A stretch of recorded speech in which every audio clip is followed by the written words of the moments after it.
好多朋友仔咧都問我有冇咧密度細咧、小而精、品質又好好嘅樓盤。我覺得咧，我哋迪興呢個博愛里咧，完全係可以介紹俾大家嘅。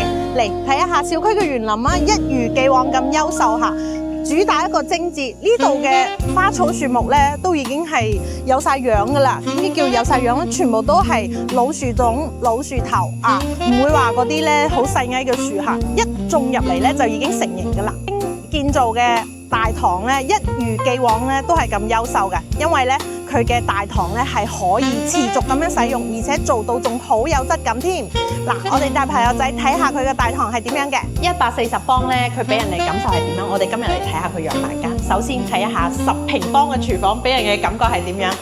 嗱，3面嘅操作台，你想擺幾多嘢？3個人喺度做嘢都冇問題，而且嘅話呢個位置咧，俾人哋就係放櫥櫃啦、雙開門嘅冰箱啦，完全係夠空間嘅。140方點會少得一個好大嘅客廳同餐廳呢？呢個位置嘅話咧，完全做嘅餐櫃嘅話已經夠晒放嘢噶啦。響餐廳廚房搞掂晒啦，我哋嘅客廳即時就會變得好乾爽。嗱，你睇下直出我哋陽台，攝影師往出邊睇睇。呢個景觀啊，完全又吸納翻我頭先講嘅低密度嚇，樓間區咧好闊㗎，然後咧園林嘅景觀咧俾人哋感覺咧都係好精緻。而家我哋再睇下另外嗰2間大房，嗱，跟住鏡頭嚟啊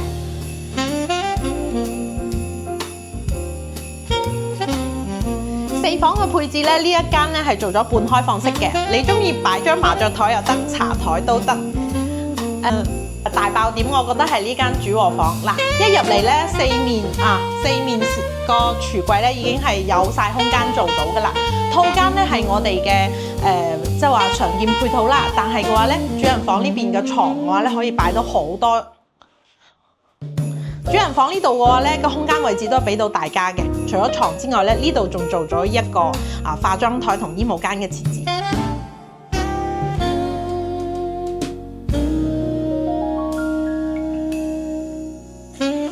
另外2間房咧，因為我哋呢個係全朝南嘅朝向嘅，最好嘅採光位咧，全部都俾到我哋呢個戶型。2間房咧都好明亮㗎喎，每一個位置咧都係明廚明窗，唔會有俾你感覺係覺得採光唔夠嘅。呢個戶型咧挑唔到太多毛病㗎啦。而家咧我哋睇下呢個140方嘅毛坯，嗱，睇下。樓間佢嘅話咧係咪好闊落咧？因為我哋而家咧響2樓，但係嘅話呢個採光都係完全唔影響嘅。攝影師都仲而家喺度曬住添啊！每一個房間嘅話，我哋帶大家去睇下採光嚇。嗱，先睇下我哋東邊位嘅大房，每一個房咧個採光咧都係冇得彈㗎，因為咧我哋每一個採光面咧都係朝南向嘅，唔會俾人哋嘅感覺咧係好窄。呢個戶型咧老實啦，挑唔到太多毛病。如果係真係要揾一個咧，就係唔一定買到你中意嘅樓層。但係如果咧你覺得呢個戶型 OK 咧，快啲嚟諮詢我。